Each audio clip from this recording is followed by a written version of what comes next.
এখন আমাদের খুব বড় গাণিতিক প্রকাশ বা রাশি দেওয়া আছে। আমাদের লক্ষ্য হলো প্রদত্ত রাশিটিকে সরল করা। আমরা গাণিতিক রাশিটি লক্ষ্য করি। প্রথমে আছে y, এরপর গুণ xy, x square x, y square xy, y এবং x স্কয়ার। প্রথমে আছে -3y এর সাথে 4xy গুণ। আমরা লক্ষ্য করি যে তিনটি সম্পূর্ণ ভিন্ন জিনিস।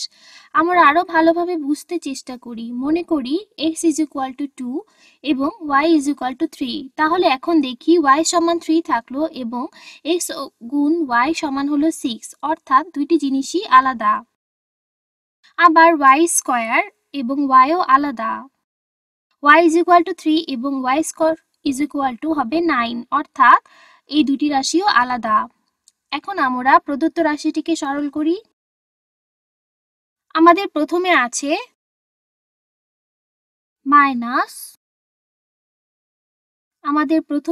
-3y। আমরা দেখি যে y এর আর কোনো রাশি আছে কিনা। হ্যাঁ, y এর আরো একটি রাশি আছে, 2 গুণ y। আমরা তাহলে লিখি -3y প্লাস 2y। পরবর্তী রাশিটি হলো xy। আমরা লক্ষ্য করি যে কোনো x গুণ y রাশি আছে কিনা। আরেকটা xy রাশি আছে।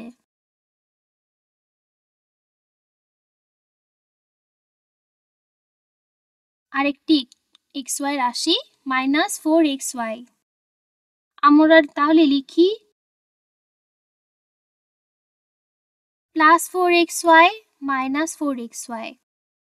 আরেকটি রাশি -2x স্কয়ার। x স্কয়ারের আরেকটি রাশি +3x স্কয়ার। আমরা লিখি +3x স্কয়ার। পরবর্তী রাশিটি হলো 2x। এখানে আর কোনো রাশি নেই। আমরা লিখলাম +2x +y স্কয়ার। এখন বিষয়টি অনেক সহজ হয়ে গেল। -3y থেকে +2y বিয়োগ করলে থাকে -y। এখানে -3y এর সাথে +2y যোগ করলে আমরা পাই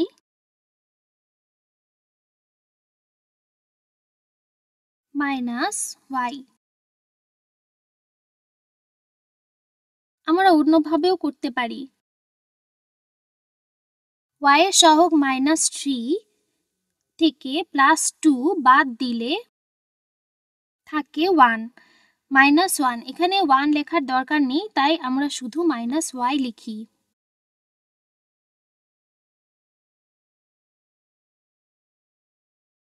এর পরের রাশিটি +4xy থেকে -4xy বিয়োগ দিতে হবে, অর্থাৎ +4 থেকে -4 বিয়োগ করলে হয় 0, অর্থাৎ +4xy -4xy সমান 0। এখানে 0 লেখার কোনো দরকার নেই। +4 থেকে -4 বিয়োগ দিলে হয় 0, এখানে 0 লেখার কোনো দরকার নেই। আমরা পরের রাশিটি লক্ষ্য করি। এরপরে আছে -2x স্কয়ার +3x স্কয়ার। -2 থেকে 3 বিয়োগ করলে হবে +1, অর্থাৎ থাকবে শুধু x স্কয়ার।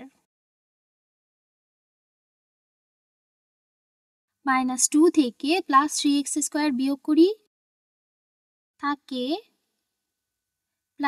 +x square.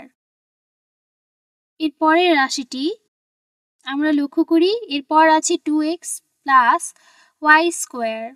আমরা সরাসরি এটি লিখি। তাহলে আমাদের রাশিটি দাঁড়ায়, এটি হচ্ছে আমাদের নির্ণেয় সরল।